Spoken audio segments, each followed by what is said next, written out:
We have a little nigun, and we have a pull, and then we're going to jump in.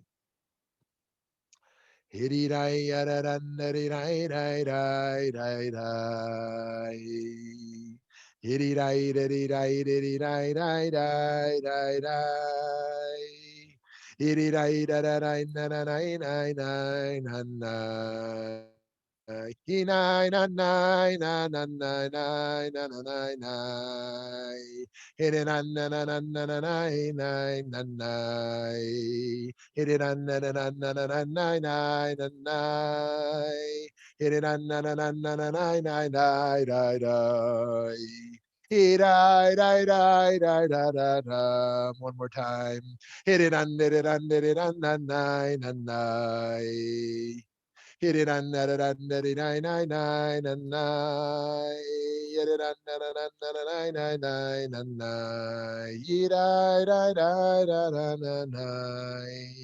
There's two ways you may have heard that one.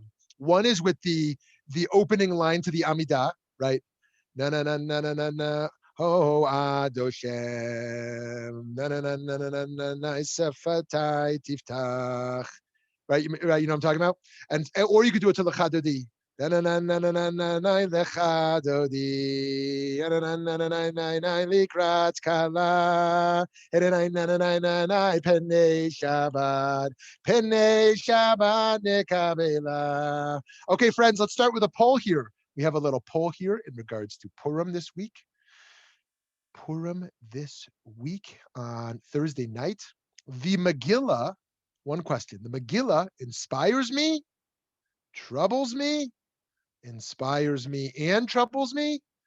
What's Megillat Esther? So if you're not sure what the Megillah is, you can say, what's Megillat Esther? If you just love the Megillah, you can say inspires me, inspires me, and troubles me. Cast your vote. Give it a few seconds here to see your vote. Okay,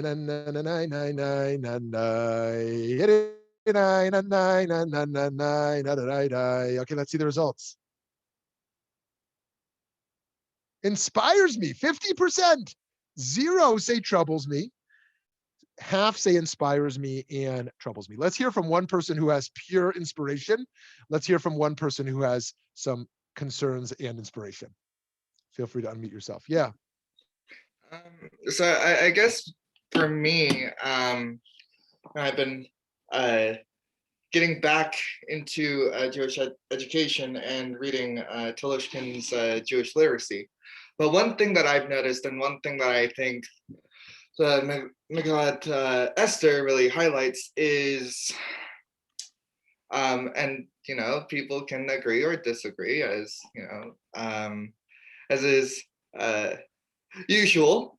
Many Jews, many different opinions, but I think what's really inspiring and empowering is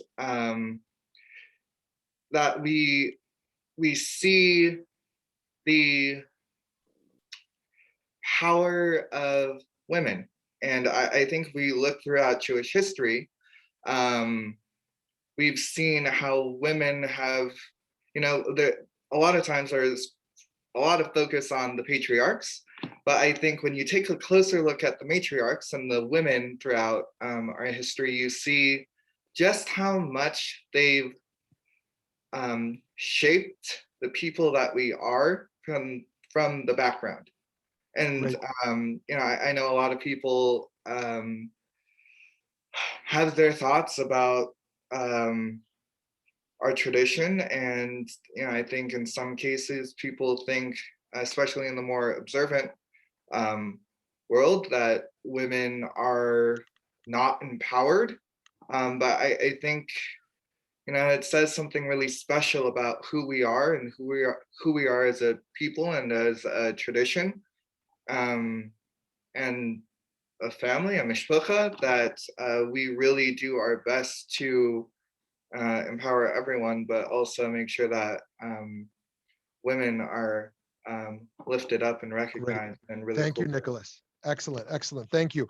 Okay, someone on the troubled side. What's something that troubles you? Yeah, Eileen, yeah. Okay, so I'm reading the book of thee. Esther is a hero of circumstance.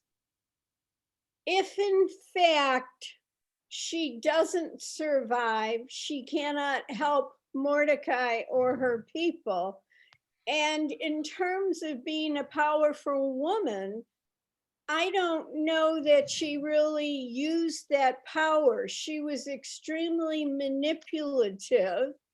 And remember, she has a dinner with both Haman and the king in order to put her cards on the table and tell Haman, hey, you think I'm a little innocent? Well, I'm not.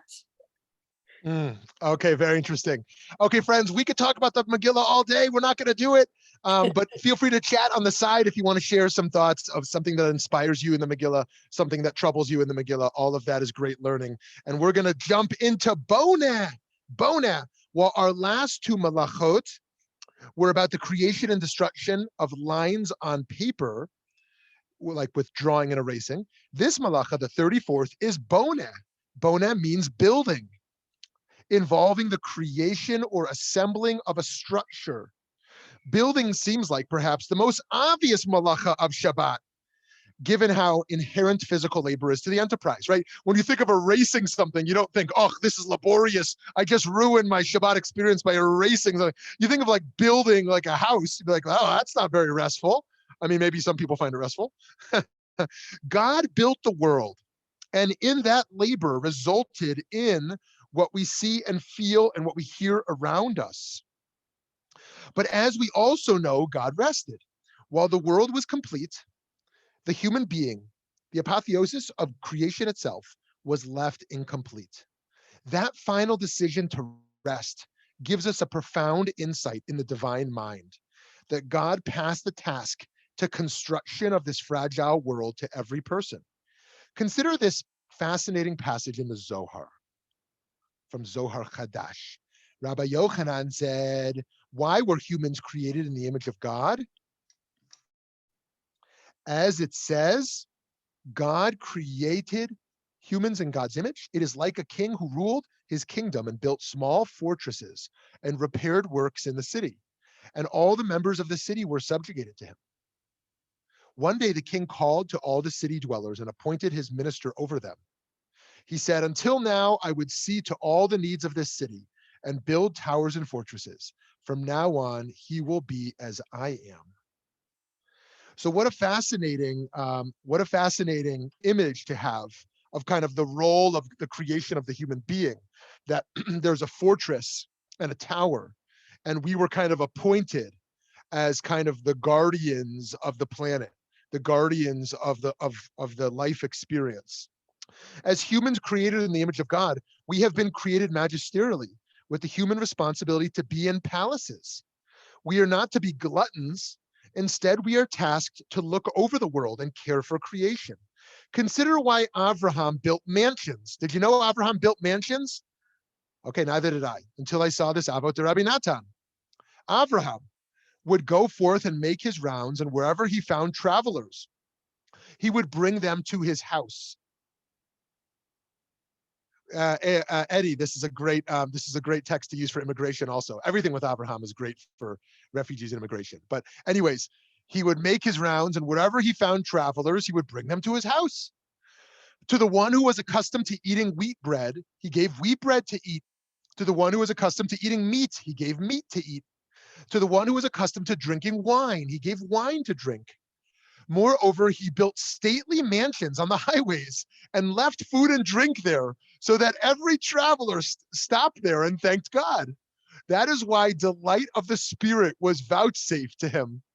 And whatever one might ask for was to be found in Abraham's home. Isn't this amazing, this midrash, right? That Abraham wasn't like, I'm going to build mansions and rent them out so I can gain more wealth. Nothing, I'm not making an anti-real estate comment. People are allowed to own real estate. They're allowed to, accumulate wealth. But he built mansions so that wanderers, foreigners, strangers could be like, there's an empty mansion. I'm going to go in. And it's like Goldilocks and the Three Bears or something. I forget forgot how that story goes. I've never told it to my kids, but thinking from 5 years ago, the story, right? You walk in and there's an empty mansion, and whoa, guess what? There's some meat and wine and bread on the table, and guess what? It must be for me because Avraham left a note being like, "Everyone come and enjoy," right? And so this idea that God, I love this midrash because this idea that God created the world and then left us in charge of the palace of existence on this planet. And then Abraham's like, I want to be like that. So Abraham starts creating mansions. Isn't that awesome? I mean, hey, has anyone ever seen this midrash? So Abraham starts creating mansions and being like, okay, just come in and get whatever you want. There's not even going to be somebody there. Just come enjoy. Okay. Sadly, materialism rules the world. And many people seem to care more about the palaces than about using them to peer out upon meaningful responsibility. People care more about building more mansions for themselves rather than thinking of themselves as stewards. Consider the midrash that says when a worker fell from the Tower of Babel, no one cared. But when a brick fell, the builders wept. The builders wept. Think about that today too. How much pain someone feels when, the NASDAQ is down, right? But then they hear of another COVID death, like, oh, another COVID death. Like, okay, that's sad, but that's the reality of the world. Like, people die, But NASDAQ, we can build cold towers of isolation, or we can build bridges of empathy and compassionate understanding. We need to have pure saintly motives for all that we build, of course, as much as possible. And so the Talmud famously records, actually, it's not exactly the Talmud. It's a midrash, the Bereshit Rabbah. And behold, it was very good.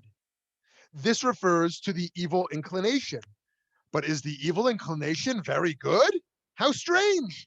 However, were it not for the Yetzer Hara, a person wouldn't build a house, wouldn't get married, wouldn't procreate and have children, and wouldn't engage in business. Very famous source that basically says the inclination to do evil is very productive for the world and part of the divine plan. That we need not have always pure motives, right? Someone might have, someone who's trying to have children might be having sex because they love their partner, might be having sex because it feels nice, might be having sex because they're trying to have children.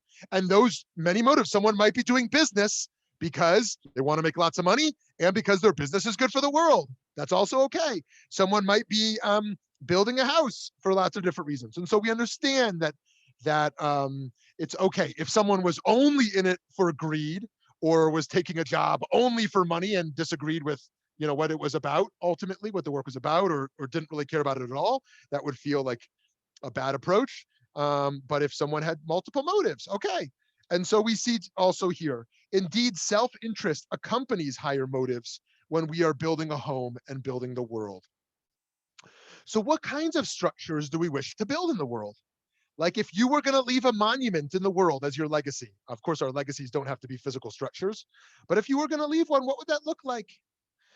Rav Kook writes in Olat Raya, for the building is constructed from various parts, and the truth of the light of the world will be built from various dimensions, from various approaches. For these and those are the words of the living God. It is precisely the multiplicity of opinions which derive from variegated souls and backgrounds, which enriches wisdom and brings about its enlargement. In the end, all matters will be properly understood, and it will be recognized that it was impossible for the structure of peace to be built without those trends which appeared to be in conflict.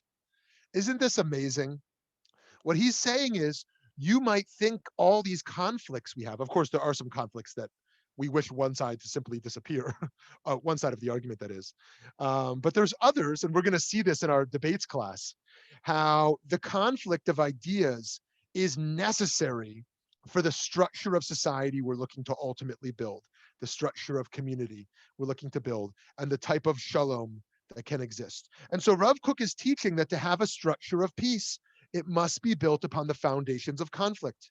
This is why I remain hopeful that in the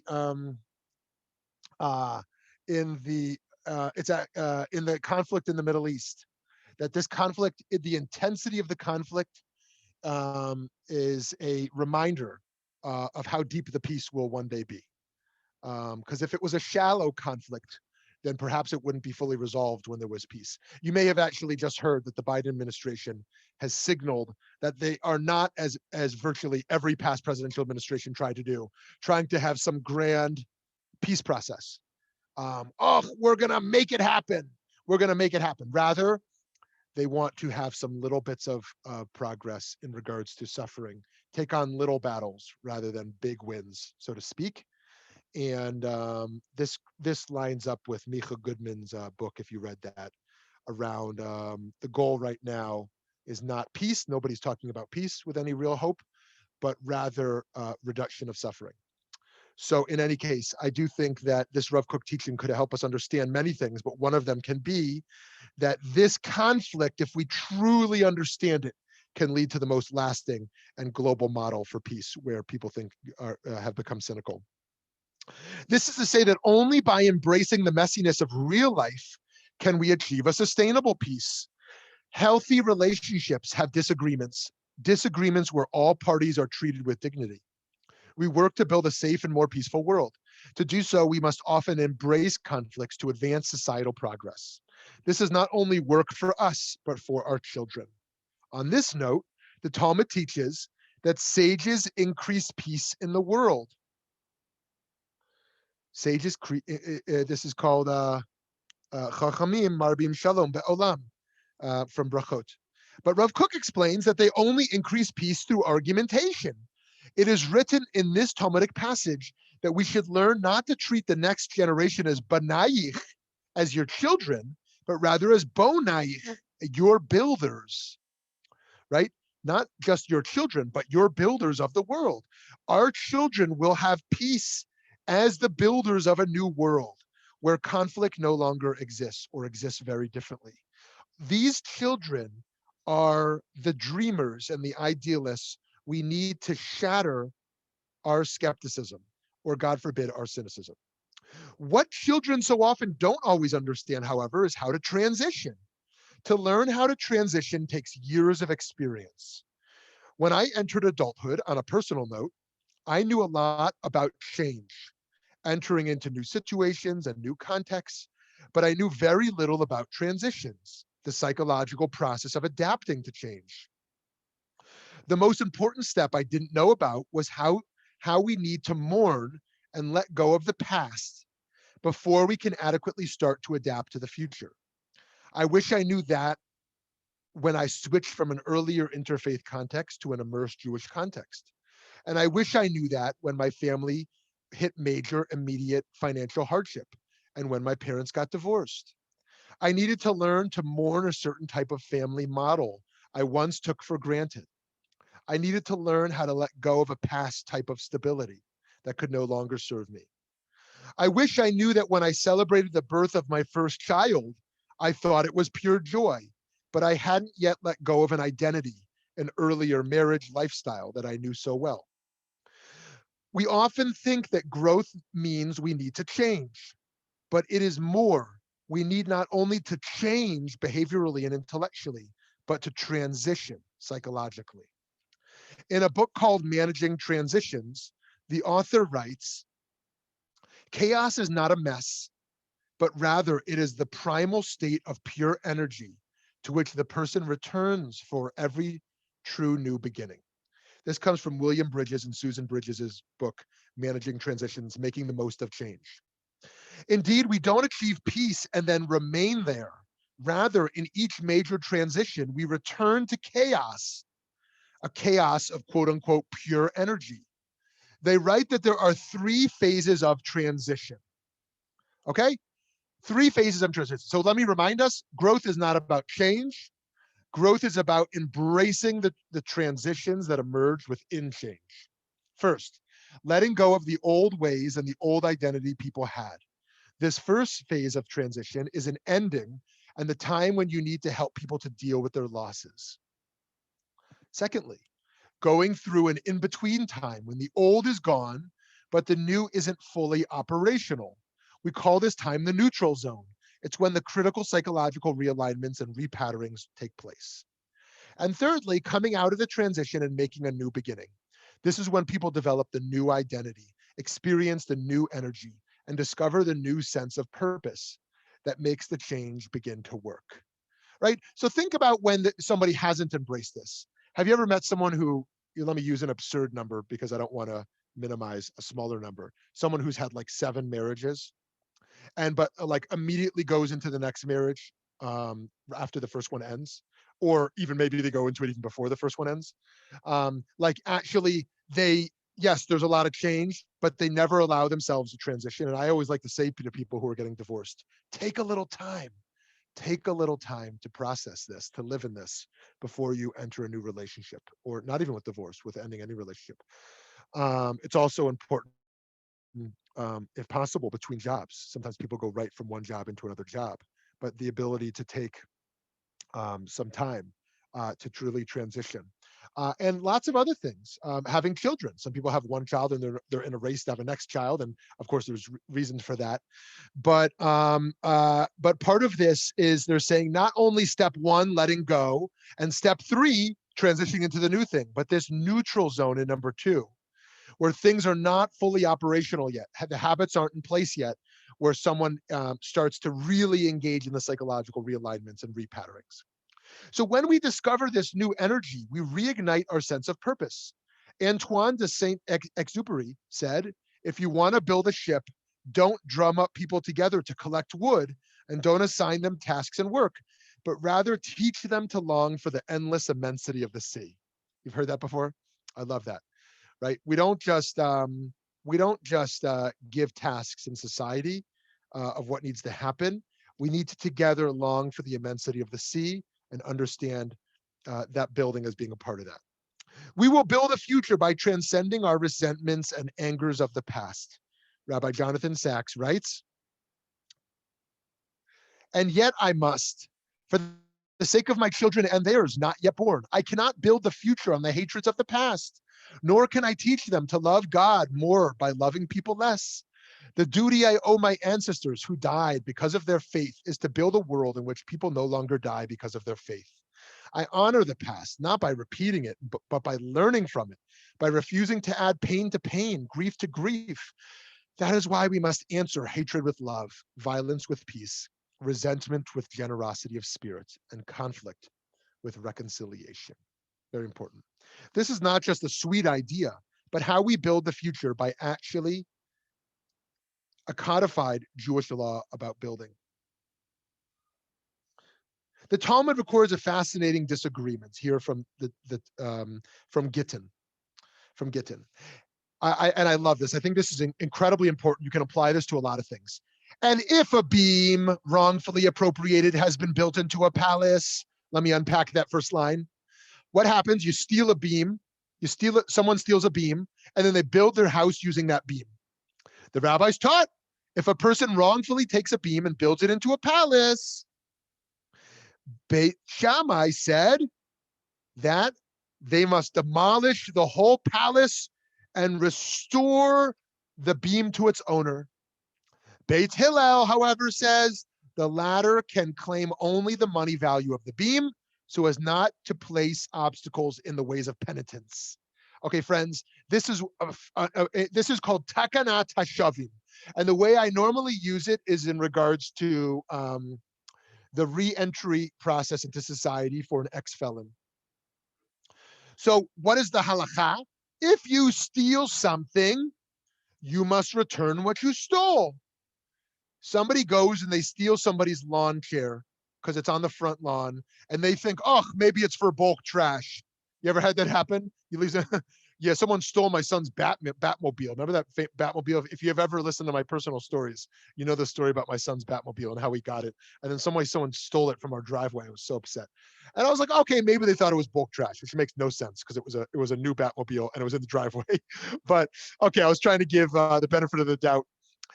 In any case, someone steals the lawn chair, and then you find the person, and they're your neighbor, and you say, okay, give me back my lawn chair. They got to give back what they stole, right? Great. Okay. But what happens when the whole structure has been built upon it? The whole structure has been built upon it. So Beit Shammai says, I don't care. The halakha is the halakha. They stole the beam. You got to dismantle the house and return the beam. Dismantle the house and return the beam. Okay? Beit Hillel says, whoa, whoa, whoa. No one is going to do teshuvah. No one is going to correct their path if you make it that hard for them. Let them return the $50 value of the beam rather than dismantle the whole house. We want to make it possible for people to grow and change, make it possible for them. So too, when people are doing teshuvah and they're going to re-enter society after being incarcerated, how do we think about it being possible for them to grow and change, right? Let me give another example. How does America deal with our history of racism? Not just history, but current reality. How does America deal with slavery? America has never dealt with slavery. Some people basically say, let's call it the radical view. I'm not seeking to discredit it by calling it radical. The radical view says dismantle America as we know it, right? America is built on white supremacy. You basically have to dismantle all of America as we know it to dismantle white supremacy. Others say, whoa, whoa, whoa, that's not going to happen. Let's just try to eradicate racism in ways that we can, okay? And let's have reparations. Let's have reparations put in place.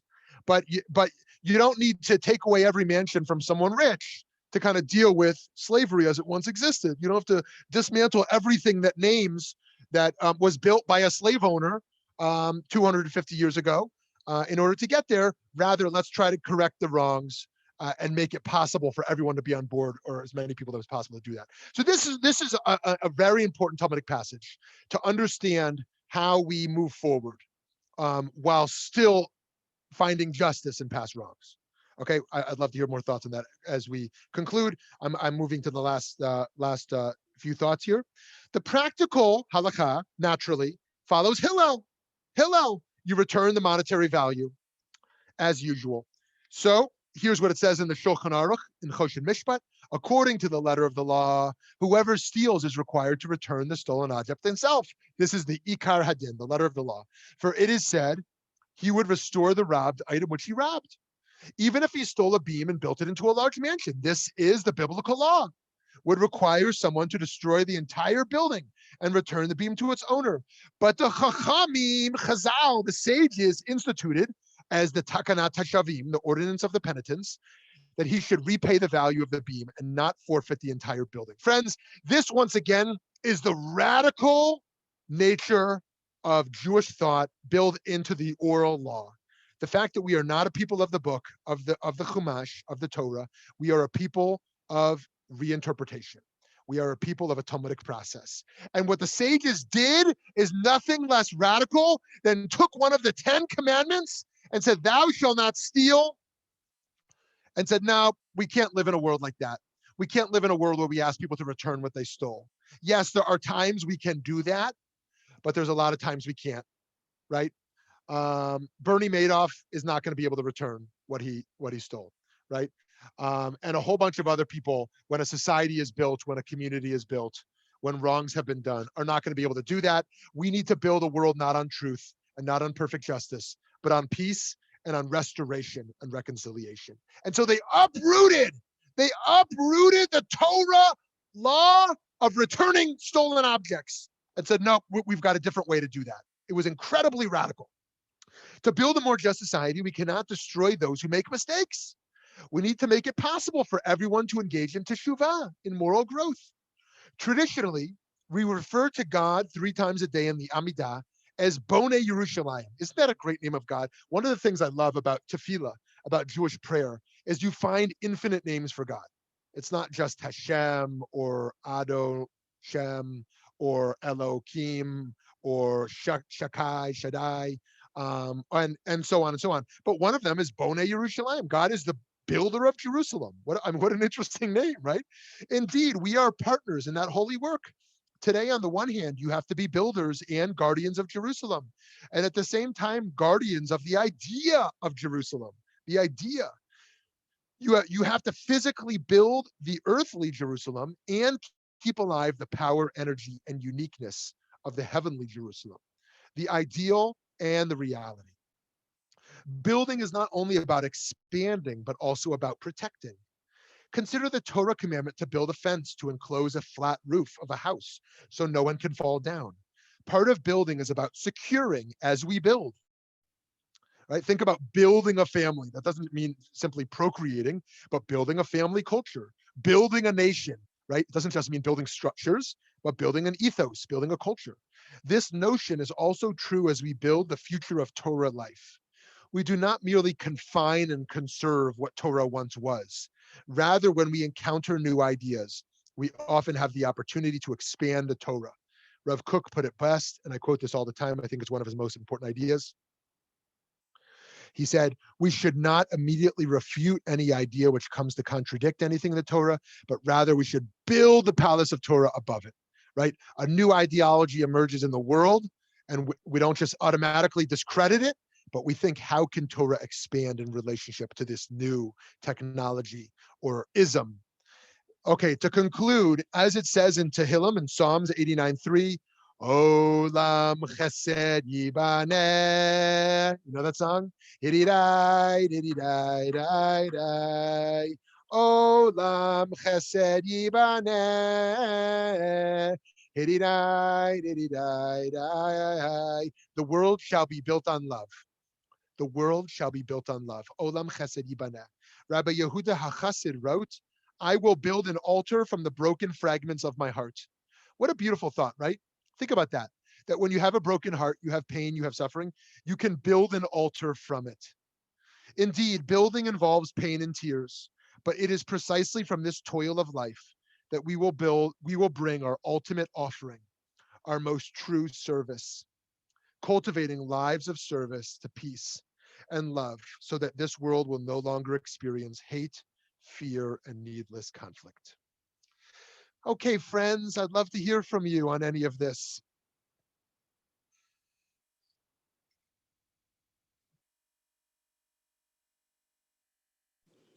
I was just wondering if the 40 arguments, best debates, were all going to be about Hillel and Shammai. It is amazing. We could indeed, Cheryl, build that whole series on just Hillel and Shammai. It is amazing how much was at stake there. But what's also amazing is they almost always, and I'll share with you an interesting exception, which will be one of our topics, almost always debate rules and laws.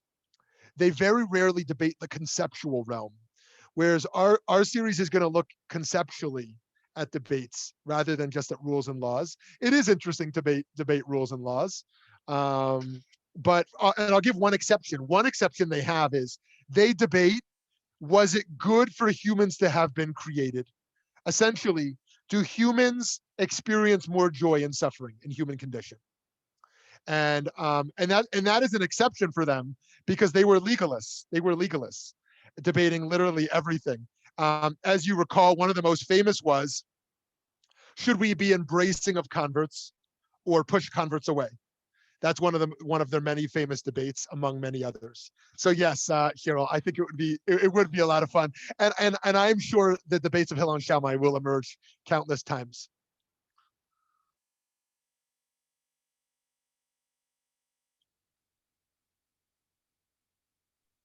Yes. Rebuilding is much, much harder than building.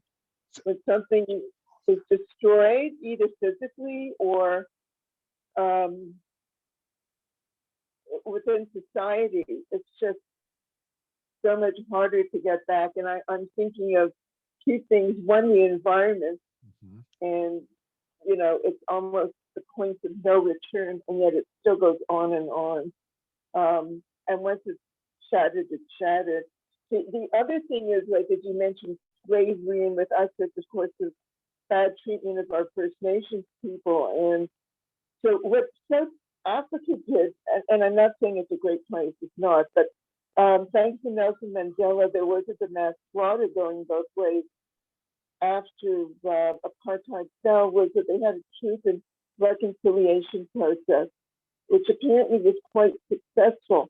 And our current TM of Canada, Justin Trudeau, has been working with truth and reconciliation with our First Nations people. And for some, it's too late. I heard an interview with someone, with a First Nations person, who was very sincere, and he wants no part of Canada. He wants to be able to just have his own land.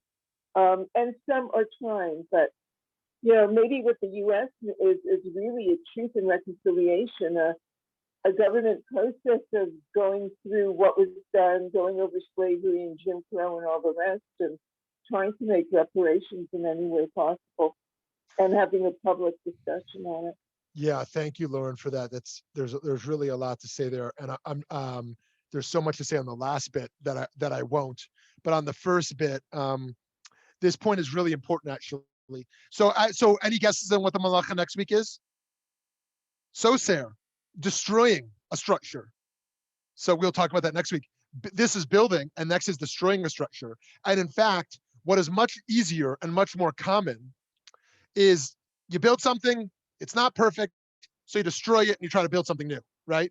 And the grass is always greener, right? And so, you jump out of a marriage and you find your new marriage, oh, same problems are here or different problems. You jump out of a job and you're like, oh, this is so exciting, I got a new job. And you're like, wait a minute, this has actually got a whole host of problems here too, right? You leave a country, you move to another country. People are like, oh, I'm out of here. And you're like, oh, this is great, a whole new beginning, the excitement of a new beginning. This is going to be perfect for me. And all of a sudden you realize, whoa, actually nothing's perfect. Or you move from one house to a next. Like, this is amazing. This is the home I dreamt of. All of a sudden you're really unhappy with your new home, And so, it's really exciting to just, to like abandon or escape something and jump in something entirely new, or destroy something and build something all new. Really exciting. It feels totally liberating and amazing. This new beginning. We crave new beginnings. We crave new beginnings, and then those new beginnings fade quickly. But rebuilding, as Lauren said just before Eileen, as Lauren said, rebuilding is incredibly. That's where resilience is learned. When something starts to break, and you have to learn how to fix it. How to escape. I always think it's funny when people are like, let's figure out how to have life on the moon. Or we're going to move to Mars because climate change. We can't figure. Let's get out of here. You know what I mean? No, we got to figure out how to fix this planet. We got to do our work here, right? And so rebuilding is where you learn resilience. You learn much more than just resilience. You learn love. You learn love because real love is not the first stage of a relationship that's conflict free. Real love emerges in learning how to navigate conflicts together, and the healing process where trust is really built. Yeah, Eileen. Okay, no matter where you are or where you're going, you're still you, and you take all of your problems with you. That's right. So the idea that the next marriage is going to be perfect, the next country is going to be perfect, rests on an unstable basis, because until you yourself change, rebuild your character, you're not going to be able to find the perfect place. It's interesting. That's very interesting. And I think that it's worth us thinking about ourselves, how we think about our conflicts of the past. Many people with a lower self-esteem, unfortunately, think of themselves as the fault of their conflicts. My marriage failed, it was my fault. I got fired from a job, it was my fault. And other people, they blame others. Like, that job was horrible and toxic, and I'm just glad I'm out. That marriage was horrible and toxic, I'm glad. It's simply the other person's fault, which is also, of course, problematic. But this middle ground of learning a mature response to one's past that says, yes, of course, other people were negative forces. But if I don't own the parts of my past job, my past relationship, my past whatever, that were areas that I was failing, I'm going to find myself in another big mess. I think you're exactly right. And these transitions from one relationship or one culture to another are so crucial to reflect on exactly that point. Yeah, I see people who jump from synagogue to synagogue. And there's lots of reasons people do that. But one is that they can't handle being in a community. They find themselves in a major conflict with their rabbi or with the community. All of a sudden, they're in a new one.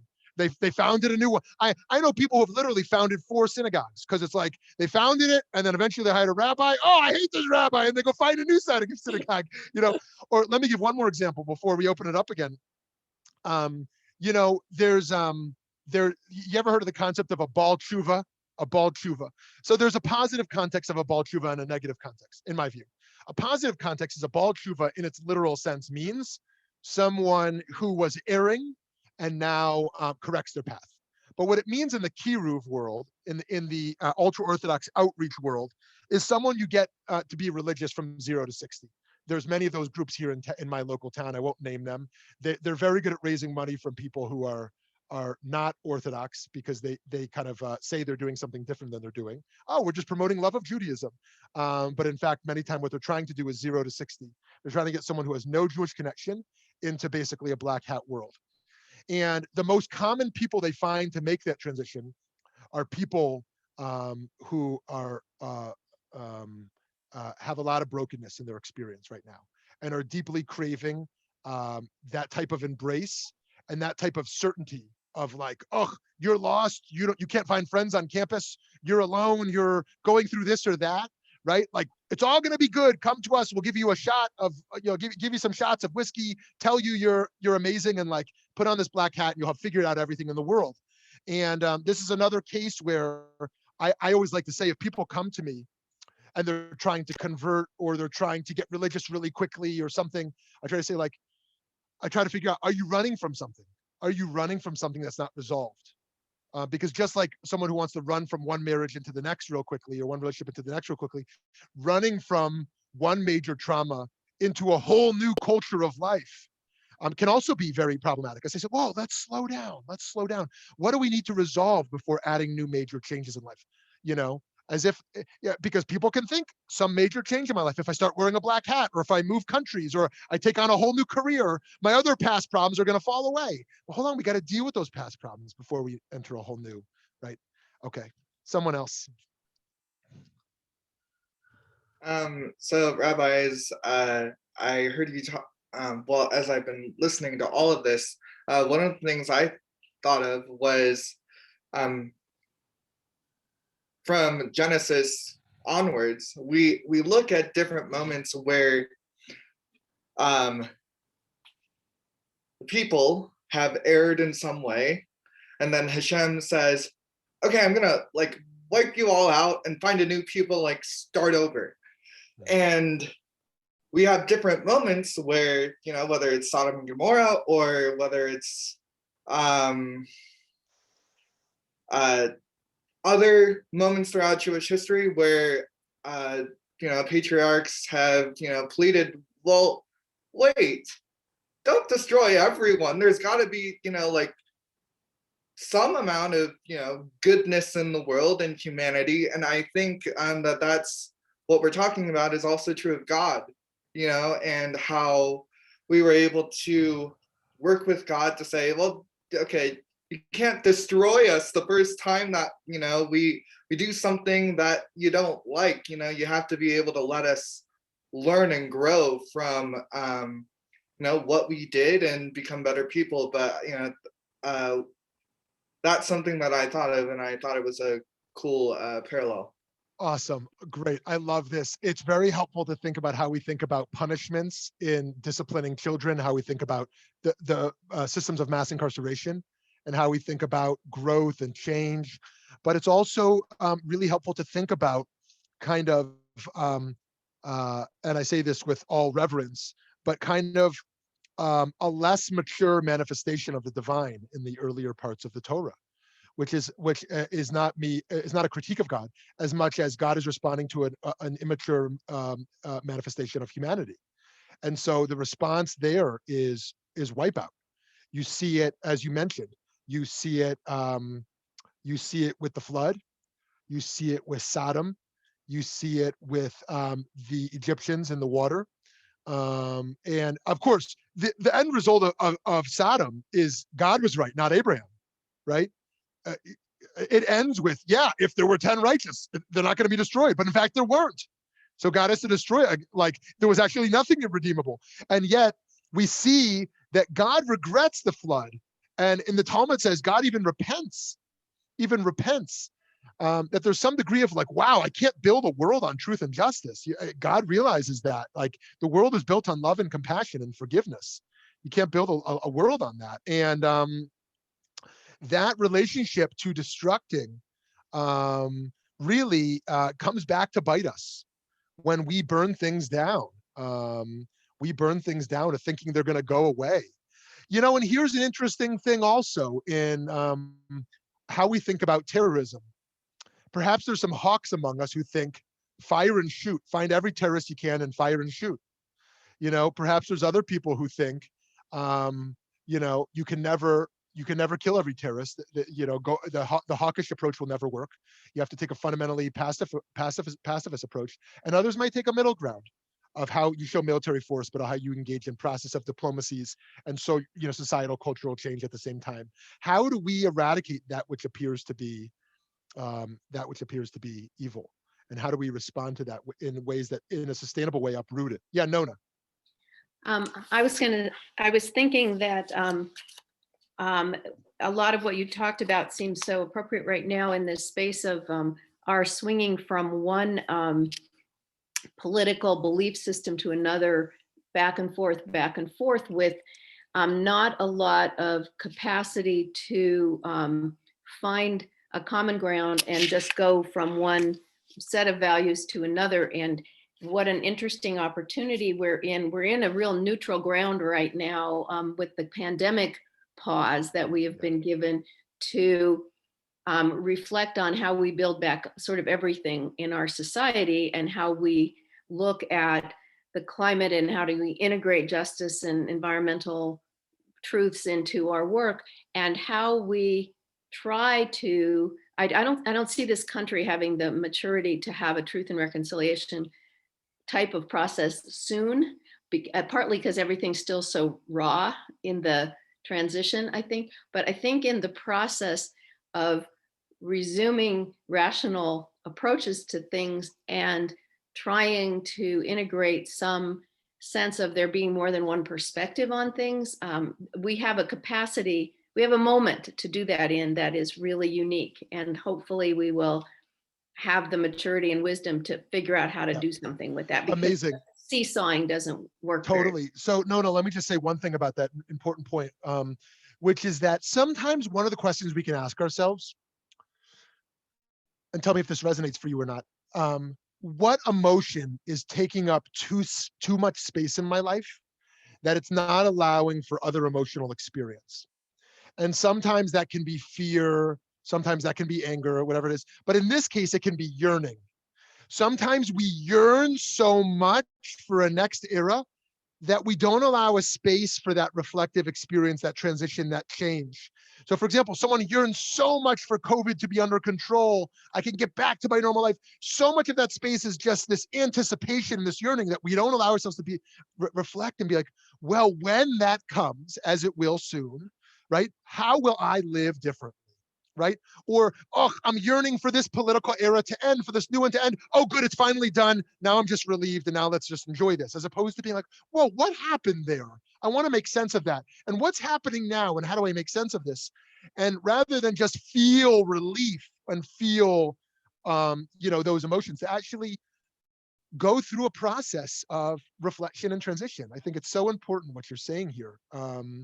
Yeah, anyways, lots more to say about that, but no, I think you're going to respond. I was just going to say one thing that I think is interesting about needing time to reflect, that is a big concern for me on environmental work, which is where I have a big passion, is that we don't have a lot of time. We don't have a lot of physical time to do the work we need to do. And we're so slow in our process. Well, I actually think a lot is happening underneath, percolating, that is not policy yet. So hopefully by the time policy catches up, there will have been a percolation in the population. But I worry profoundly about humans' capacity to make the changes we need to make in the little bit of time we have to do it in. Yeah, very well said. Very well said. And I think that, Nona, I would extend that even further, that we have very little time to do everything we want to do, and everything we need to do. And the urgency of us finding our clarity on our purpose, and one of them most certainly being about the process of how we treat the environment. But actually, this journey of life is very fast, and there could be no more urgency than continuing daily to get clarity on our moral purpose. Yep. Someone else here. Rabbi, I've got a question about the notion of build. Okay. Okay, we're going to hear from Eric, and then we're going to hear from Vicky, and that's probably our time. Yeah, go for it, Eric. Eric. I'll make it quick. So Jewish please. texts have always, and you've talked in the past about the moderation has been a healthy way to, when it comes to growth. And we've talked about in this today in building about, which I think has been a fascinating topic, but it seems like the Jewish text would say that moderation would be the appropriate interpretation of the pace for building in different capacities. My question is, where do you see moderation is not the appropriate interpretive pace when it comes to building in whatever capacity it is? Okay, that's a great question. That's a really great question, Eric. And here's another case where we see kind of an outside philosophy that emerged in Jewish thought, where the golden mean was brought into Jewish thought by Maimonides through Aristotelian ethics, where Maimonides was really the first to teach a Jewish value explicitly, that the golden mean is the goal. Of course, he gives one exception. In all of the traits of character that Maimonides is looking at, the one exception he gives is anger. Is anger, and in relationship to humility as well. In that, in some things, he says there's a balance. You don't want to be a glutton, but you also don't want to be an ascetic, right? You don't want to be breaking yourself down, but you also don't want to be arrogant, right? Okay, there's a middle ground in all these character traits, and I'm sure we can extend that in a lot of ways. The most obvious one we talk about in terms of philanthropy is you don't want to make yourself poor, but you also have to stretch yourself, right? And there's a lot of cases like that. But in regards to anger, he thinks, as there's other many teachings in the Jewish tradition, that anger is purely destructive. Oh, it's not like a little bit of anger will be healthy, And here we're bracketing what we love to talk about post 1960s of righteous indignation and anger fueling movements. We talk about that today, but generally we say the type of anger that is purely destructive, that it's actually not going to serve at all. And in regards to humility, it's not like I should be a little bit arrogant. A little bit of arrogance is okay. Like actually having a healthy sense of humility. But in regards to your particular question of the pace of change today and where we should have urgency versus moderation, I think the question is stronger than any answer I can give to that. I think asking ourselves that question is the best answer I can give. Where in my life should I embrace urgency? This is so important that I am going to run, almost like an extremist.